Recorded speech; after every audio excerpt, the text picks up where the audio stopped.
शुरुआत में हमें कुछ लड़के लड़कियां एक जगह पर बैठे हुए गेम खेलते हुए दिखाए जाते हैं, क्योंकि इन्होंने इस गेम में हिस्सा लिया होता है। यहाँ इन सब का मुकाबला था और जीतने वाले को बहुत सारा इनाम मिलने वाला था। उनके आसपास लोगों की काफी भीड़ भी थी। इस गेम में बस दूसरे प्लेयर्स यानी खिलाड़ियों को मारना और जितने हो सके उतने पॉइंट्स इकट्ठा करना था। जैसे ही गेम शुरू होती है सभी प्लेयर्स एक दूसरे को बहुत मारने लगते हैं, जिस वजह से वो बहुत सारे पॉइंट्स जमा कर लेते हैं। यहाँ एक लड़की ऐसी थी जो नई प्लेयर थी और साथ ही एक लड़का ऐसा था जो गेम्स का मास्टर था, मतलब कि वो बहुत पुराना प्लेयर था और बहुत सारे गेम्स जीतकर उसने बहुत सारे इनाम भी जीते हुए थे। भीड़ उन्हें जोश दिलाने के लिए चिल्ला रही होती है, तो वो पुराना प्लेयर अपने तजुर्बे की वजह से आसानी से आगे बढ़ता रहता है, लेकिन नई प्लेयर को आगे बढ़ने के लिए काफी मुश्किलात का सामना भी करना पड़ रहा होता है और मेहनत भी करनी पड़ रही थी। इसीलिए वो अपने पास रखी एक एनर्जी ड्रिंक की बोतल जिसका नाम इम्पल्स 9 था उसको उठाती है और एक ही घूंट में काफी सारा पी जाती है। एनर्जी ड्रिंक दरअसल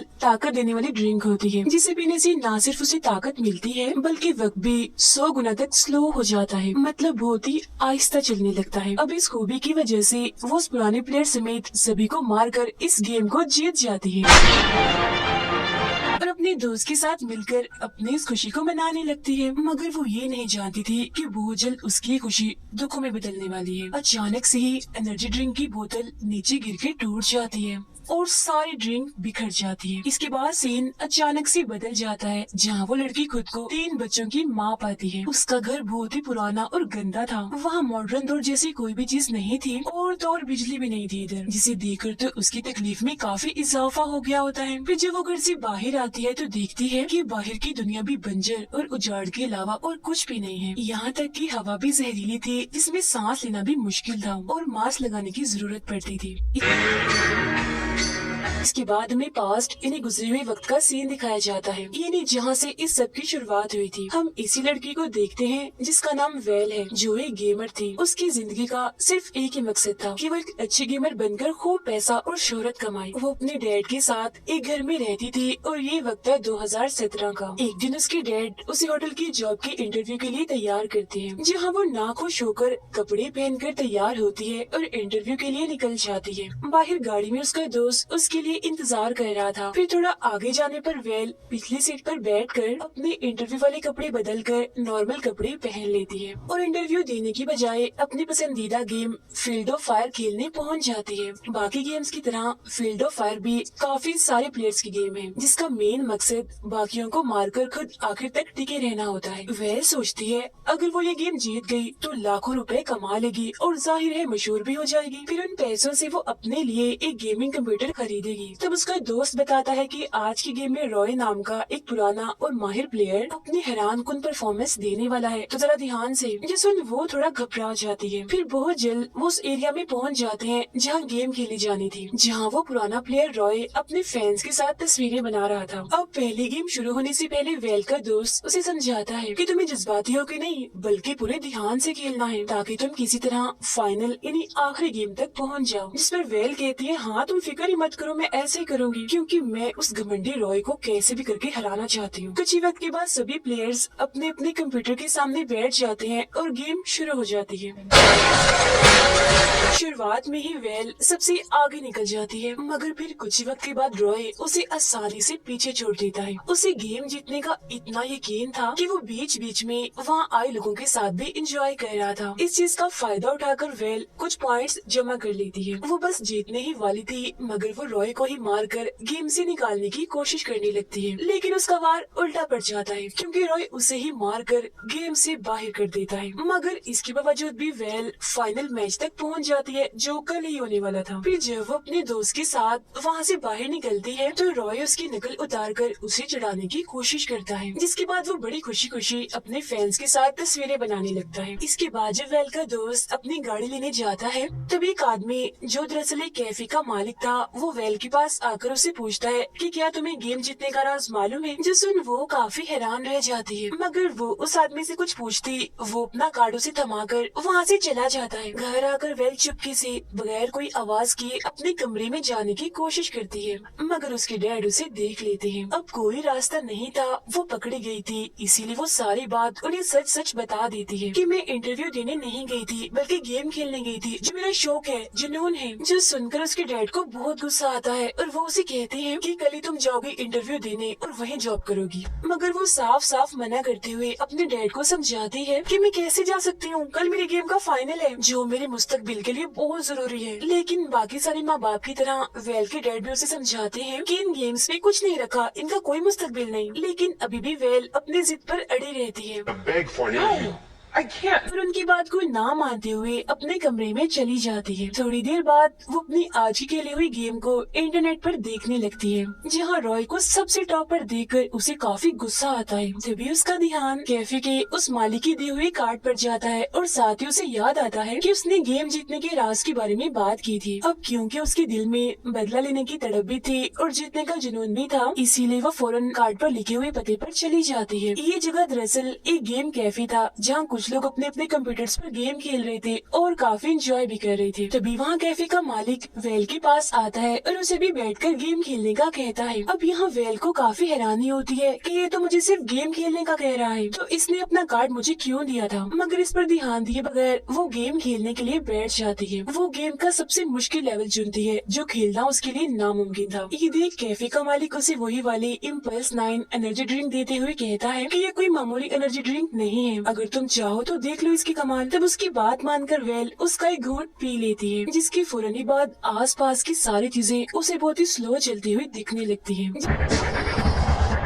इस वजह से वो गेम जो कुछ देर पहले उसके लिए खेलना नामुमकिन हो रही थी, अब वो उसके लिए आसान हो जाती है। मगर फिर जैसे वो पलक झपकते ही हकीकत में वापस आती है तो खुद को टेबल पर कैफे के मालिक के सामने पाती है। अब हैरान होते हुए वेल उसे पूछती है मुझे क्या हुआ था, जिस पर वो कहता है जो भी इस एनर्जी ड्रिंक इम्पल्स 9 को पीता है वक्त उसके लिए स्लो हो जाता है और तुम्हें ये एनर्जी ड्रिंक को पिए 1 घंटा हो गया है, मगर तुम्हें पता नहीं चला कि कैसे वक्त गुजर गया, इसीलिए तुम इतनी चौंकी हुई हो। और अब जितनी ज्यादा मिकदार में इस एनर्जी ड्रिंक को पिएंगे वक्त उसके हिसाब से ही स्लो होता जाएगा। अब जो इंसान उसे पिएगा वक्त सिर्फ उसी के लिए स्लो होगा, जबकि असल में वक्त अपनी रफ्तार से ही आगे बढ़ता रहेगा। और फिर जब उस इंसान को हकीकत में होश आएगी तो वो वक्त में काफी आगे आ चुका होगा। खैर वो उसे एक एनर्जी ड्रिंक की बोतल के बदले $500 की मांग करता है। इतनी बड़ी रकम सुनकर वेल काफी हैरान रह जाती है, मगर वो उसे लेने से मना कर देती है, क्योंकि एक तो ये महंगी बहुत थी और दूसरा उसका मानना था कि गेम को जीतने के लिए इस तरह की किसी भी चीज को इस्तेमाल करना गेम में सरासर बेईमानी करना है। मगर तभी वो उसे अपना मोबाइल दिखाता है जिस पर रॉय का फोन आ रहा था, जिससे वो फौरन समझ जाती है कि रॉय भी दरअसल गेम्स को जीतने के लिए इस एनर्जी ड्रिंक का इस्तेमाल किया करता था। यही वजह थी कि वो किसी भी दूसरे प्लेयर को अपने सामने टिकने नहीं देता। अब ये सब जानने के बाद वो इम्पल्स 9 की बोतल खरीदने के लिए तैयार हो जाती है। फिर अगले दिन गेम शुरू होने से पहले वो इम्पल्स 9 की बोतल को अपने कंप्यूटर के साथ रख देती है और जैसे गेम शुरू होती है वो उसका एक घोंट पी लेती है और गेम में हर चीज स्लो होने का फायदा उठाकर वो कुछ पॉइंट्स हासिल कर लेती है।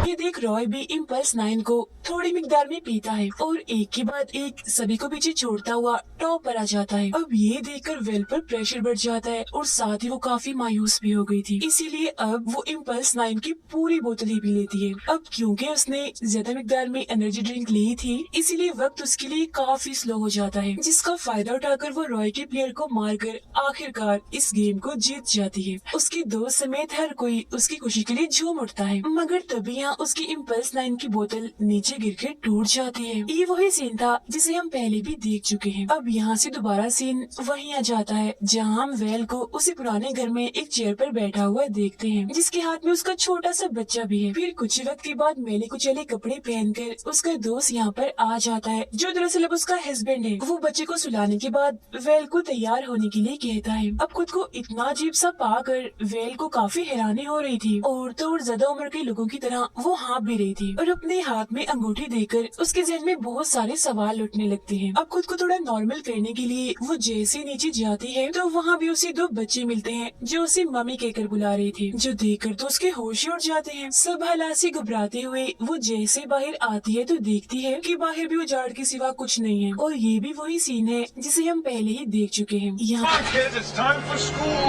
वो लोगों को टेंट में रहता और खुलेआम वॉशरूम इस्तेमाल करता हुआ देखकर काफी हैरान रह जाती है। तब यहाँ उसे पता चलता है कि इम्पल्स लाइन को इस्तेमाल करने के बाद वो पलक झपकते ही 2017 से 2029 में पहुँच गई है, मतलब अपने वक्त से 12 साल आगे, क्योंकि वक्त सिर्फ उसके लिए ही स्लो हुआ था, बाकी दुनिया तो अपनी स्पीड से ही चल रही थी और अब वो रियलिटी यानी हकीकत में ही थी। और इतना हैरान वो इसीलिए थी क्योंकि स्लो मोशन में रहने की वजह से उसे पता ही नहीं चला कि वक्त इतना आगे आ गया है।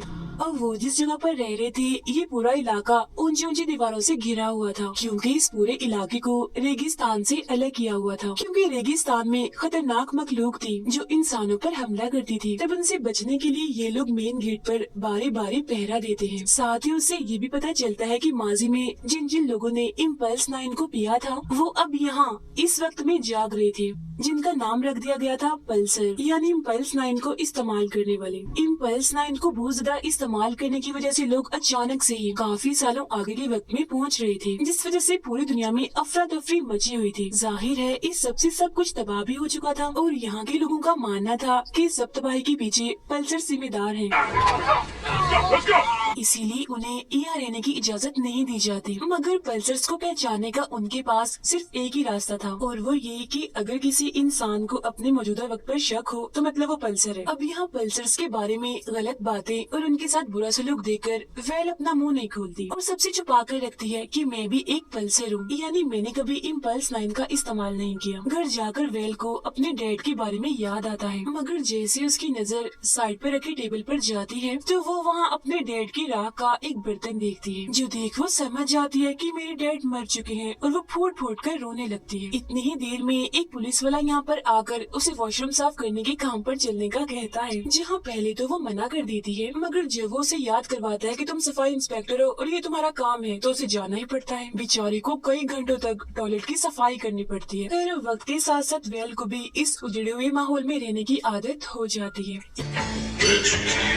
एक दिन वो अपने सारे काम खत्म करके अपने बच्चों को स्कूल से लेने जाती है, जहाँ उसके बेटे उसे अपनी ड्राइंग देते हुए कहती है कि मामा आप मेरी हीरो हैं। मगर क्योंकि वेल काफी थकी हुई थी इसीलिए वो ना बच्ची की ड्राइंग देखती है और ना ही उसकी बात सुनती है। घर आकर वो देखती है कि उसका हस्बैंड साइकिल पर बैठा जोर जोर से पैडल मार रहा था। असल में वहाँ बिजली ना होने की वजह से वो फील्ड ऑफ फायर गेम खेलने के लिए बिजली बना रहा था। और वेल अपनी पसंदीदा गेम देखकर काफी हैरान हो जाती है और साथ में वो खुश भी थी। जब उसका हस्बैंड घर से बाहर जाता है तो वो अपने बच्चों के साथ बैठकर गेम खेलने लगती है। कुछ देर बाद उसका हस्बैंड भागकर घर आता है। वो काफी डरा हुआ था और कहता है कि आज गार्ड की ड्यूटी करने की तुम्हारी बारी थी जिसे तुम भूल गई थी, जिस वजह से पहरा देने वाले एक आदमी को अंदर आने का मौका नहीं मिला। तो वो उस खतरनाक मखलूक का शिकार बन गया। दोनों फौरन भागकर घर से बाहर जाते हैं, जहाँ उस आदमी की वाइफ रो रही थी। अपनी गलती पर शर्मिंदा होकर रोते हुए वेल घर जाने लगती है, मगर उसका हस्बैंड कहता है अभी तुम्हारी ड्यूटी का वक्त खत्म नहीं हुआ, ड्यूटी करो। तो वो दुखी होते हुए गार्ड का काम पूरा करती है। घर आकर भी वो काफी दुखी थी। उसे एहसास होता है कि ये जगह मेरे लिए नहीं है, मतलब मैं यहाँ नहीं रह सकती। इसीलिए वो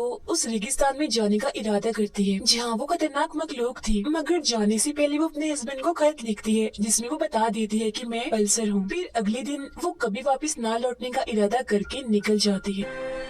अगली सुबह जब उसका हस्बैंड वो खत पढ़ता है तो उसे बिल्कुल भी यकीन नहीं होता। अब वेल बंजर जमीन पर भटकते हुए एक उजड़ी हुई बिल्डिंग के पास पहुंचती है और ये बिल्डिंग कोई और नहीं बल्कि वही गेमिंग कैफे था। वो उस कैफे के अंदर जाकर इधर उधर देखने लगती है। तब काउंटर के पीछे से कैफे का मालिक निकल कर आता है, जिसे देखकर वो काफी हैरान रह जाती है। वो देखती है कि इसकी उम्र पर वक्त गुजरने का कोई असर नहीं हुआ, वो अभी तक जवान ही है। मगर इसके पीछे वजह क्या थी वो उसे नहीं बताता। उनकी बातों के दौरान कैफे के मालिक को पता चलता है कि एक हफ्ते पहले ही वेल हकीकत में जागी है। यहाँ वो मान जाता है कि हाँ, सच में इम्पल्स 9 की वजह से बहुत सारी जिंदगियां बर्बाद हुई थी। फिर वो वेल से कहता है, मगर इस सबसे तुम्हारी जान छुड़वाने का मेरे पास एक प्लान है। वो इम्पल्स 9 की एक बड़ी सी बोतल लाकर वेल को पीने के लिए देता है और कहता है, अगर तुमने इसे पी लिया तो तुम दोबारा वापस इस दुनिया में कभी नहीं आओगी, क्योंकि तुम काफी सालों आगे के वक्त में पहुंच चुकी होगी। और इस वक्त में इसीलिए नहीं आओगी क्योंकि तब तक तुम मर चुकी होगी। और हाँ, मेरा मशवरा है तुम इसे पीते पीते गेम भी खेलो। अब वेल को उसका ये आइडिया पसंद आता है, इसीलिए वो इम्पल्स 9 को पास में रखकर अपनी पसंदीदा गेम खेलने के लिए बैठ जाती है। मगर जब वो इम्पल्स 9 की बोतल को उठाने आगे को झुकती है तो उसकी नजर उस ड्राइंग पर जाती है जो उसकी बेटी ने उसके लिए बनाई थी और कहा था कि आप मेरी हीरो हो। ड्राइंग देखकर वो यादों में खो जाती है और अपनी फैमिली के साथ गुजारे गए खूबसूरत पलों को याद करने लगती है। जिसके बाद वो एनर्जी ड्रिंक को ना पीने का फैसला करके ये फैसला करती है कि मैं अब सारी जिंदगी अपनी फैमिली के साथ रहूंगी। इस इरादे के साथ वो दोबारा से अपने घर जाने लगती है, जहाँ गेट पर उसे अपना हस्बैंड गार्ड की ड्यूटी करते हुए दिखता है। वो वेल से काफी नाराज था, इसीलिए वो गेट खोलकर उसे अंदर आने नहीं देता और कहता है, तुम पल्स थी, तुमने हम सबको धोखा दिया। जिस पर वेल अपने किए की माफी मांगती है। अभी उनकी बात चल ही रही थी कि तभी उन्हें दूर से गोलियां चलने की आवाज सुनाई देती है, क्योंकि वो खतरनाक हमलावर मखलूक इनके इलाके की तरफ बढ़ रही थी। तब यहाँ ये बात खुलकर सामने आती है कि ये खतरनाक मखलूक जो बनी हुई है ये कोई और नहीं बल्कि इंसानों का ये ग्रुप है। मगर ये इंसानों के दुश्मन थे, उनका मांस खाते थे। उन्हें पास आता देख उसका हस्बैंड जल्दी से गेट खोलकर उसे अंदर ले आता है। जिसके बाद इधर अलार्म बज जाता है, सभी लोग डर जाते हैं और यहाँ से भागने लगते हैं। वेल उनमें से एक औरत से पूछती है, जिस पर वो बताती है कि हम सब खाई की तरफ जा रहे हैं, क्योंकि उन हमला आवरों को रोकने का कोई रास्ता नहीं है हमारे पास। ये जानकर उसे दुख होता है और क्योंकि यहाँ के सारे लोग उससे काफी नाराज थे, इसीलिए सबका भरोसा जीतने के लिए वो एक प्लान बनाती है। वो अपने हस्बैंड से कहती है, मैं यहाँ रुककर जितनी देर हो सके उन हमलावरों को रोकने की कोशिश करूंगी। और वो उसे यहाँ अकेले छोड़कर जाना तो नहीं चाह रहा था, मगर जब वेल उसे बच्चों की खातिर यहाँ से जाने का कहती है तो वो उसकी बात मान लेता है और यहाँ से चला जाता है। इसके बाद इम्पल्स 9 की बड़ी बोतल जिसे वो अपने साथ लाई थी उसे लेकर लड़ाई के लिए तैयार हो जाती है। तब वो हमलावर गेट के पास पहुंचकर हमला करने के लिए आगे बढ़ते हैं। तब यहाँ वेल को पता चलता है कि इन हमलावरों का लीडर और कोई नहीं बल्कि रॉय था। जहाँ रॉय उसे बताता है कि मैं हकीकत में कुछ सालों पहले पहुंचा हूँ। मैंने सब पर हमला करके हर जगह राज कर लिया और देखो आज मैं एक जालिम लीडर बन गया हूँ और मैं अपने रास्ते में आने वाले किसी भी इंसान को मार सकता हूँ। मगर उसकी धमकियों का वेल पर कोई असर नहीं होता, क्योंकि लोगों के आने से पहले उसने एनर्जी ड्रिंक की पूरी बोतल पी ली थी। सबूत के तौर पर खाली बोतल को वो रॉय के सामने फेंकती है, जिसके बाद अचानक वो दोबारा स्लो मोशन में चली जाती है। फिर वो गैस के कैंस पर गोलियां चलाती है, जिससे सारे हमलावर हवा में उड़ जाते हैं। फिर लगातार गोलियां चलाकर वो उन सबको मार देती है सिवाय रॉय के। मगर बदकिस्मती से उसे भी 2 गोलियां लग जाती हैं, जिससे वो जख्मी होकर जमीन पर गिर जाती है। तभी रॉय आकर उस पर गोली चलाता है, मगर उसका निशाना चूक जाता है। इस मौके का फायदा उठाकर वो रॉय पर ही गोली चलाकर उसे जान से मार डालती है। इसके बाद वो आसमान की तरफ फ्लेयर गन चलाती है, जो देख उसके हस्बैंड को सिग्नल मिल जाता है कि अब उनके इलाके में कोई खतरा नहीं है, हर लिहाज से वो महफूज है। एक तरफ उसका हस्बैंड आसमान की तरफ सिग्नल देकर खुश हो रहा था, तो वहीं दूसरी तरफ वेल अपनी आखिरी सांसें गिन रही थी। मरते मरते वो मुस्कुरा भी रही थी। तो उसकी मुस्कुराहट के साथ ही ये फिल्म यहीं पर खत्म हो जाती है।